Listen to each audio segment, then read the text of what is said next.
ముఖ్యంగా ఈ వృశ్చిక రాశి వాళ్ళకి ఒక సెన్సేషన్ అంటూ ఏదైనా జరుగుతుంది, వీళ్ళు లీడర్షిప్ ఎలా ఎస్టాబ్లిష్ చేసుకుంటారంటే, వీళ్ళు గతంలో ఏవైతే కొత్త కొత్త కంపెనీస్లో ఇన్వెస్ట్ చేశారో, కొత్త కంపెనీ స్టార్ట్ చేశారో, వాటికి సంబంధించిన ఫ్రూట్స్ అన్నీ కూడా వీళ్ళు ఈ సంవత్సరం మార్చి నుంచి చూస్తారు. వాళ్ళు ఏమంటే ఏప్రిల్ మార్చ్ ఈ టైంలో వీళ్ళకి favourable, July August favourable, November December favourable, unfavourable is slightly May June, and September October is little delayed or else kind of, ఒక రకంగా చెప్పాలంటే వీళ్ళకి they may not get results, వాళ్ళు కోరుకున్న రిజల్ట్స్ రాకపోవచ్చు.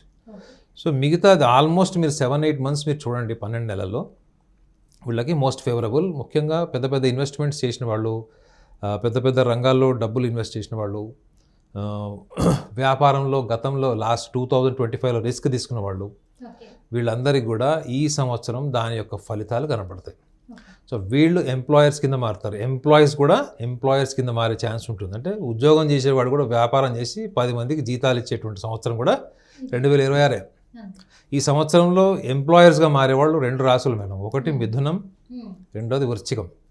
సో వీళ్ళు ఉద్యోగం చేసినా ఒక స్మాల్ స్కేల్ ఇన్వెస్ట్మెంట్, లేకపోతే ఒక ఏదైనా చిన్న ఇండస్ట్రీ కానీ, ఆల్రెడీ బిజినెస్లో ఉన్న వాళ్ళు ఎక్స్పాన్షన్. ఈ ఎక్స్పాన్షన్ అన్నది వీళ్ళకి జూన్ మాసం తర్వాత ఉంటుంది మేడం. ఎవరికి? వృశ్చిక రాశి వాళ్ళకి. కుటుంబ పంచమాధిపతి గురువు వాళ్ళకి కర్కాటకంలో ప్రవేశించినప్పుడు మీరు ఉన్న బ్రాంచ్ని ఇంకొక బ్రాంచ్ క్రియేట్ చేయడం, మీరు ఒక టీవీ ఛానల్ ఉందనుకోండి, ఇంకొక టీవీ ఛానల్ క్రియేట్ చేయడం, మీరు anything that related to the expansion is possible from May and June వీళ్ళకి, ఎవరి వృశ్చిక రాశి వాళ్ళకి. ప్లస్ వీళ్ళకి ఫ్యామిలీలో, సిబ్లింగ్స్లో ఈ ప్రాపర్టీ డిస్ప్యూట్స్ ఉంటాయి వీళ్ళకి, కోర్టు కచేరీలు, వీటిలోకి వీళ్ళు వెళ్ళకపోవడం బెటర్ మేడం.